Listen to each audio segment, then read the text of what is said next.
know what? We're gonna start this off right. My name is Marte King. Started off like many of y'all, thinking I was tough, beating up jokers, robbing people, selling drugs, thinking I knew what it was to be a man. And what it ended up with me having numerous stints at the county jail and eventually being sentenced to 26 years in prison. I don't know if some of y'all may recognize this uniform right here, but a few of y'all need to go ahead and get used to it because you're going to have one on sooner or later. You keep acting like you acting now. Well, if you know, especially you little guys, you know, it's probably a couple of y'all been here that's gang banging. That's Northern State is the spot you're going to be at, and you're going to hate it. Because they punishing little jokers just like you. All the gang bangers, they punishing each other. It's one of the worst spots to be. I couldn't imagine ever joining the game going to prison. All you see every day somebody get stabbed up. Every day, $1.50 from each other. It's not a game. Some of us who had to go through the streets hustling, thinking that that was your only way out, like I did. Some of y'all thinking just like that right now. And I'm here to tell you, man, that's the wrong way. That's because they making money off you. It's slavery. It ain't changed. It's the same thing. It's the same hustle. Just I feed you. When slavery was abolished, and the so-called abolished in the Constitution, it said that except for those who are committed of a crime. The clause was put in there. So if you committed a crime, then you are, in all actuality, a slave. Something real. Something not fake. Something that ain't gonna switch up on you tomorrow.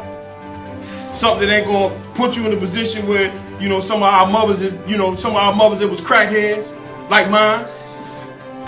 Some of our fathers who wasn't there, like mine. And for those who do get caught up in it, while you there, work on your case. I was sentenced to 26 years. I fought from day one. I ended up doing 10 of those 26 years.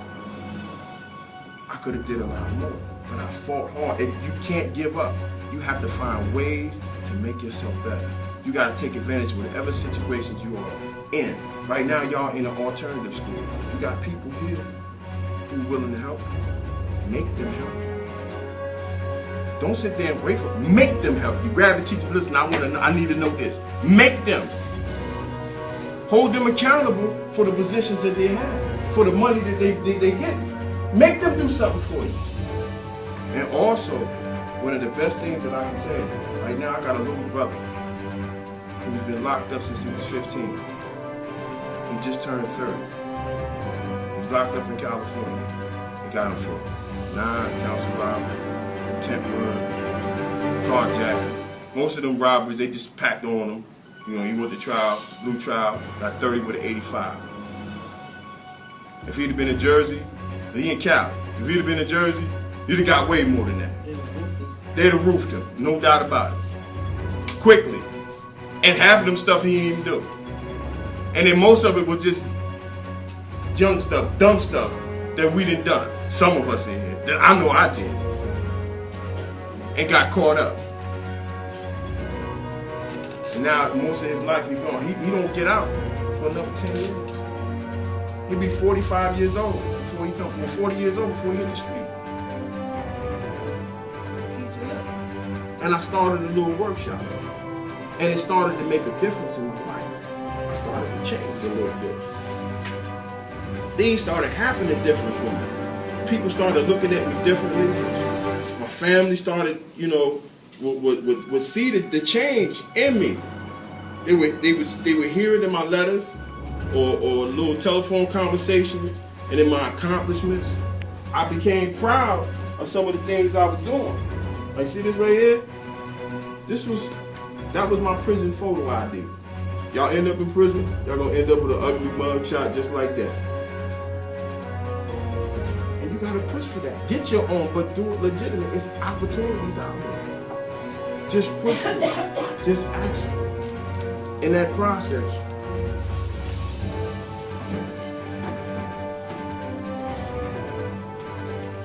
since I've been home, May 18th will make a year that I've been home from serving 10 years in prison. I've spoken at the U.S. Social Justice Forum. I have spoken at the high school in Atlantic City. I teach a workshop in Camden. My Repent workshop, which is called Repent, Recidivism Prevention Through Entrepreneur Training, where we teach you how to take them same skills that you use those 3 corners and apply them to legitimate entrepreneurial pursuits. We encourage you and show you that you can do better. And I do it through example. It's hard out there. People is having a rough time. Nevertheless, coming home with this uniform, this is what I came home in. With no money. With this right here. In less than a year's time, I published 2 books. This is not, see this name on this, Marte King. You can't take that from me. This is what I did while I was behind the wall. I took advantage of my time. And doors is opening. I'm taking ways of finding ways of utilizing the mistakes of my past and applying them and making them an asset. And everybody in this room has the potential to do the same thing or greater. We all have made mistakes. We all got some things that we went through that's a part of our story. Now if you take that and find a way to do some good with it, figure out what it is that really motivates you. All the time, especially at this age, we don't even know what we want to do at all. And it becomes devastating because we lose hope. And the worst thing you can do is lose hope.